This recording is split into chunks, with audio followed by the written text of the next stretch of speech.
Hello friends, welcome back. आज हम बात करेंगे आगे नेक्स्ट अप्रोच की, which is called the systems approach.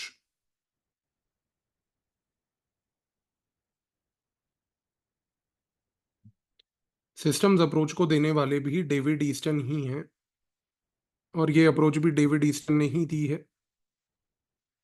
David Easton ने क्या बोला? उन्होंने कहा कि जब हम सिस्टम्स अप्रोच की बात करते हैं तो सिस्टम्स अप्रोच में हमें जो पॉलिटिक्स है उसको पहली बात तो एक मशीन के नजरिए से देखना है। मशीन के नजरिए से कैसे देखना है? तो वो कहते हैं कि जो पॉलिटिक्स होती है या पॉलिटिकल साइंस है, it has to be looked at as if it is a machine. Every machine will have some input and it will give an output. तो उन्होंने क्या बोला कि जैसे कोई भी मशीन की अगर अपन चर्चा करें तो मशीन का क्या फीचर होता है कि मशीन में कुछ इनपुट दिए जाते हैं और मशीन के कुछ आउटपुट होते हैं। अगर आप मशीन में कुछ इनपुट देंगे तो मशीन उन इनपुट्स का क्या करेगी? प्रोसेसिंग करेगी। प्रोसेसिंग करके वो क्या करेगी? एक आउटपुट देगी। तो इस कॉन्टेक्स्ट में हमारे डेविड ईस्टन ने भी यही बात बोली। उन्होंने कहा कि जो पॉलिटिक्स है वो भी एक प्रकार की मशीन है। इस मशीन में अगर आप कुछ इनपुट दोगे तो वो पॉलिटिक्स क्या करेगी? उस इनपुट को प्रोसेस करेगी और उसका एक आउटपुट देगी। ये तो उनका एक बेसिक प्रीमाइस है। अब ये फंक्शन कैसे करता है, लेट्स अंडरस्टैंड दैट। तो सिस्टम्स थ्योरी क्या है? सिस्टम्स थ्योरी ये है कि डेविड ईस्टन बोलते हैं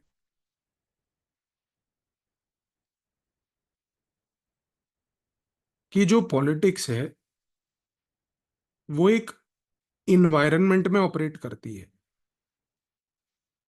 इन्वायरमेंट में ऑपरेट करती है का क्या मतलब है? कि जो भी पॉलिटिक्स है वो एक इन्वायरमेंट में ऑपरेट करती है। पॉलिटिकल सिस्टम जो है वो एक इन्वायरमेंट में ऑपरेट करता है। यानी कि इन्वायरमेंट मीन्स एक ऐसा सिनेरियो जहां पर इनपुट्स मिलते हैं उसको। तो डेविड ईस्टन ये कह रहे हैं कि because politics operates in an environment, political system also operates in an environment, and political system, because it operates in an environment, politics as a part of the political system operates in an environment. So this environment gives various kinds of inputs. अगर एक political system एक environment है तो उस environment में अलग अलग प्रकार के इनपुट्स मिलते हैं। इनपुट्स कहाँ से मिलते हैं? अब ये मिलते हैं फ्रॉम द सोसाइटी। तो डेविड ईस्टन क्या कहना चाह रहे हैं? अब फिर से दोबारा साइकिल को बिल्ड करो। वो कह रहे हैं कि पॉलिटिकल सिस्टम जो है वो एक इन्वायरमेंट में ऑपरेट करता है। उसी पॉलिटिकल सिस्टम के अंदर पॉलिटिक्स ऑपरेट करती है, तो पॉलिटिक्स भी एक इन्वायरमेंट में ऑपरेट करती है। इस पॉलिटिकल सिस्टम और पॉलिटिक्स में कुछ इनपुट्स मिलते हैं। अब ये इनपुट्स कहाँ से मिलते हैं? सोसाइटी से मिलते हैं। So therefore number one, David Easton के हिसाब से पॉलिटिक्स एंड पॉलिटिकल सिस्टम जो है, जो एक इन्वायरमेंट में ऑपरेट करता है, वो इन्वायरमेंट और कुछ नहीं बल्कि एक सोसाइटी है। इस सोसाइटी में लोग रहते हैं। लोग जो हैं वो इनपुट्स देते हैं पॉलिटिकल सिस्टम को। ये इनपुट्स होते हैं सोसाइटी में पीपल के डिमांड्स। तो क्योंकि एक पॉलिटिकल सिस्टम एक सोसाइटी में ऑपरेट करती है, जो सोसाइटी एक इन्वायरमेंट है, इस इन्वायरमेंट में लोग रहते हैं। सोसाइटी में क्योंकि लोग रहते हैं, वो लोग कुछ डिमांड्स देते हैं। वो डिमांड्स को इनपुट कहा जाता है। और ये जो डिमांड्स होती हैं, इनपुट्स होते हैं, ये पॉलिटिकल सिस्टम को दिए जाते हैं। जब ये पॉलिटिकल सिस्टम को दिए जाते हैं तो यहां पर होता है एक इंटरैक्शन। किसके बीच में? सोसाइटी, जो कि एक इन्वायरमेंट था, और पॉलिटिकल सिस्टम, जिसके अंदर एक पॉलिटिक्स था। यानी कि सोसाइटी और पॉलिटिकल सिस्टम के बीच का एक इंटरैक्शन। यानी कि जिस इन्वायरमेंट में पॉलिटिकल सिस्टम ऑपरेट कर रहा है और पॉलिटिक्स दिख रही है, उसके बीच का एक इंटरैक्शन। इस इंटरैक्शन में क्या होता है कि जो पीपल हैं उनके डिमांड्स इनपुट के तहत दिए जाते हैं पॉलिटिकल सिस्टम को। और जब पीपल के डिमांड इनपुट के तहत दिए जाते हैं पॉलिटिकल सिस्टम को, तो फिर क्या होता है कि इस इंटरैक्शन के बाद ये जो डिमांड्स होते हैं, इन डिमांड्स की प्रोसेसिंग होती है। प्रोसेसिंग कहाँ होती है? पॉलिटिकल सिस्टम में होती है। पॉलिटिकल सिस्टम क्या करता है? सोसाइटी से डिमांड्स ले लेता है, इनपुट्स ले लेता है, उसको उसके बाद बैठ के प्रोसेस करता है, समझता है, प्रोसेस करता है, एनालाइज करता है, एग्जामिन करता है कि लोगों की डिमांड क्या थी। उस डिमांड के बेसिस पे पॉलिटिकल सिस्टम एक आउटपुट जेनरेट करता है। Output is mostly in the form of a policy. System क्या करता है? पॉलिटिकल सिस्टम लोगों के डिमांड को समझ के, प्रोसेस करके, एनालाइज करके एक आउटपुट क्रिएट करता है in the form of a policy. अब देखो हुआ क्या। अब हमारा मॉडल कुछ कैसा दिख रहा है? वो कुछ ऐसा दिख रहा है कि एक पॉलिटिकल सिस्टम है। ये पॉलिटिकल सिस्टम ऑपरेट करता है एक लार्जर इन्वायरमेंट में। ये इन्वायरमेंट को हम कहते हैं सोसाइटी। इस सोसाइटी के अंदर पॉलिटिकल सिस्टम है, इन्वायरमेंट के अंदर पॉलिटिकल सिस्टम है। उस इन्वायरमेंट को पीपल देते हैं इनपुट। इनपुट जाता है पॉलिटिकल सिस्टम में। पॉलिटिकल सिस्टम इस इनपुट को प्रोसेस करता है। प्रोसेस करके वो इस इन्वायरमेंट में क्या करता है कि इन पीपल के जो इनपुट्स थे, यानी कि उनके जो डिमांड थे, उसके बेसिस पे एक आउटपुट जनरेट करता है। वो आउटपुट क्या है? वो आउटपुट एक पॉलिसी होती है। पॉलिसी किसके लिए होती है?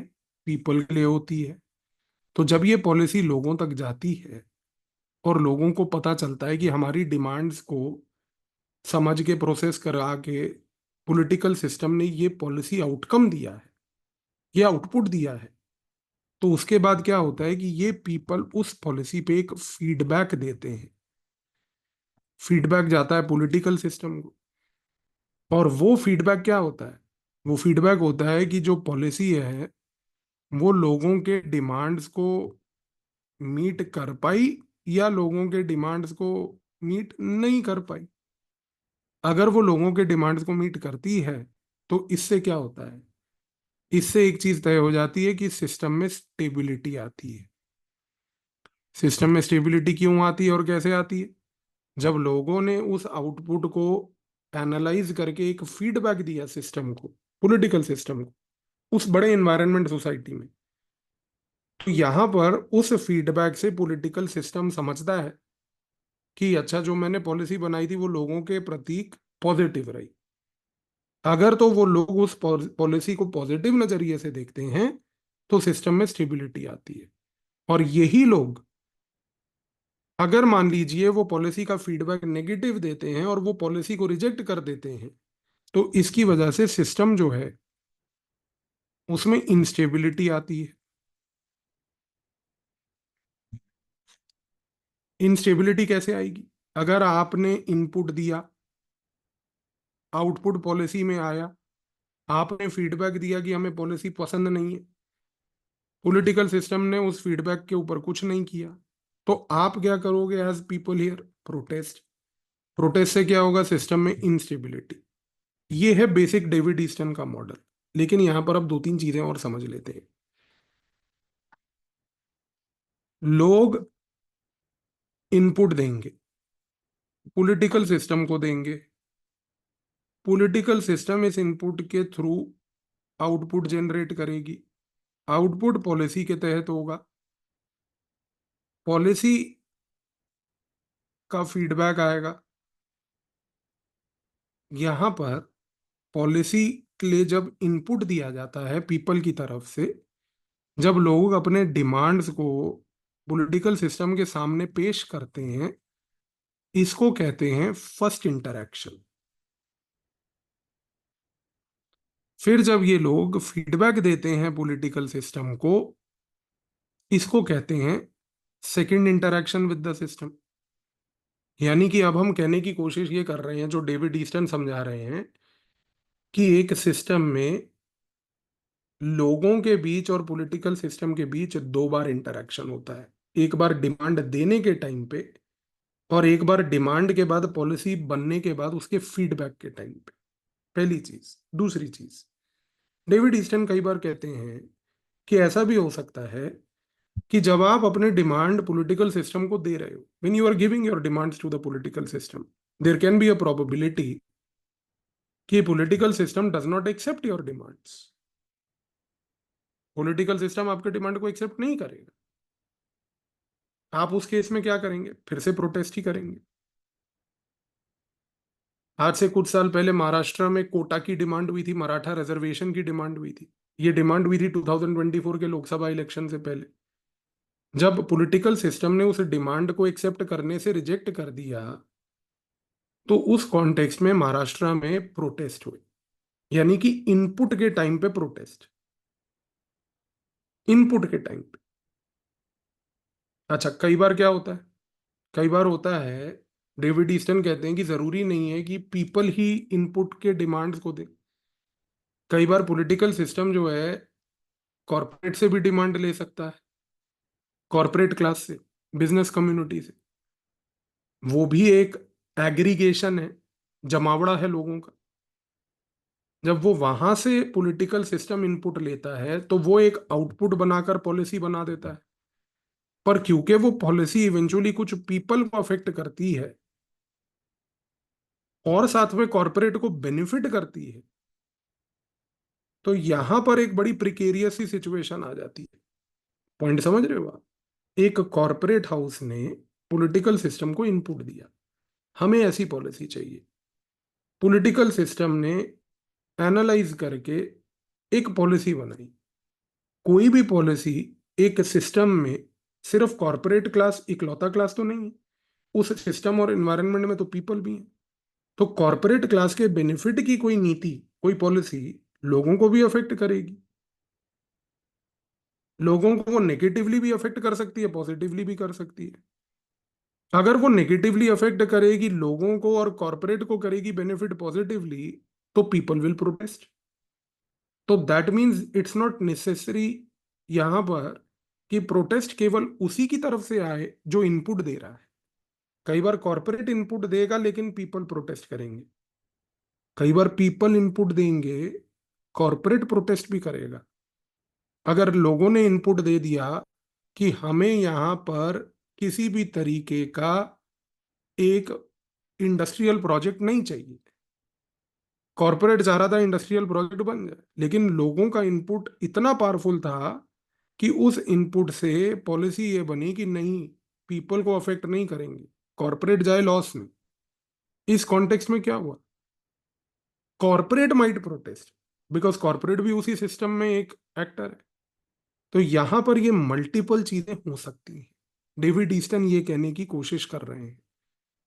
अब डेविड ईस्टन ने ये जो पूरा का पूरा मॉडल बनाया, इस मॉडल को बिल्ड किया आगे जाकर एक स्कॉलर ने जिनका नाम है कार्ल ड्यूश। कार्ल ड्यूश ने क्या बात बोली? उन्होंने कहा कि भाई डेविड ईस्टन का मॉडल है जबरदस्त, और इस मॉडल का प्रयोग करके हमें बनानी चाहिए इंपेरिकल पब्लिक पॉलिसीज। हमें क्या बनानी चाहिए? इंपेरिकल पब्लिक पॉलिसीज, यानी कि वो टाइप की पब्लिक पॉलिसीज जो कि इंपेरिकली वेरीफाइबल हों, जिसमें इनपुट्स आ रहे हों, जिसमें फीडबैक आ रहा हो। तो कार्ल ड्यूश ने क्या बोला कि डेविड ईस्टन का ये मॉडल पब्लिक पॉलिसी को बनाने के लिए, लोक नीति बनाने के लिए बहुत महत्वपूर्ण है, बड़ा क्रूशल है। It's very crucial for making public policies. अब देखो एक एग्जांपल आप, फार्मर्स की डिमांड थी हमें एमएसपी चाहिए। गवर्नमेंट ने लॉ बनाया इस इनपुट के बेसिस पे जिसमें एमएसपी नहीं दिया गया, बल्कि प्राइवेट सेक्टर को स्टोरेज बनाने की फैसिलिटी प्रदान कर दी गई। इसका फीडबैक क्या था? कि फार्मर्स ने इसको रिजेक्ट किया। जब फार्मर ने इसको रिजेक्ट किया, ये फीडबैक गया, गवर्नमेंट ने क्या किया? फार्मर की डिमांड एमएसपी की फिर नहीं मानी। जब उन्होंने एमएसपी की डिमांड फिर नहीं मानी तो फार्मर ने क्या किया? प्रोटेस्ट किया। प्रोटेस्ट किया तो क्या हुआ? इंस्टेबिलिटी हुई। इंस्टेबिलिटी हुई तो गवर्नमेंट को फिर से फीडबैक गया। तो गवर्नमेंट ने इवेंचुअली क्या किया? उस लॉ को निगेट कर दिया, कैंसिल कर दिया। सिस्टम में उसके बाद क्या हुआ? स्टेबिलिटी आई। स्टेबिलिटी इसलिए नहीं आई कि फार्मर की डिमांड मीट हुई, पर फार्मर जिस चीज को लेके प्रोटेस्ट करके इंस्टेबिलिटी क्रिएट कर रहे थे कि ऐसा लॉ क्यों आया, और वो भी वो लॉ जो हम चाह ही नहीं रहे थे बल्कि हमारा डिमांड कुछ और था, तो उस कॉन्टेक्स्ट में जब वो लॉ ही निगेट हो गया तो सिस्टम में स्टेबिलिटी आ गई। तो इस तरीके से काम करती है डेविड ईस्टन की अप्रोच। और इस तरीके से कार्ल ड्यूश कहते हैं कि ये जो पूरा इंपिरिकल प्रोसेस है, जहाँ पे फीडबैक आ रहा है, प्रोटेस्ट हो रहा है, स्टेबिलिटी है, फिर इंस्टेबिलिटी है, इन सबको एनालाइज करो और एनालाइज करके ये इंश्योर करो कि सिस्टम जो है वो स्टेबिलिटी की ओर जाए। तो यहाँ पर डेविड ईस्टन का एंड गोल क्या है? एंड गोल ये है, फीडबैक लो, एक्शन करो, पर ये इंश्योर करो कि सिस्टम हमेशा स्टेबल रहे। Strive for system stability, that is the end goal. I hope ये वीडियो से आपको जो सिस्टम्स अप्रोच है, पहली बात तो वो पूरी क्लियर हो गई होगी।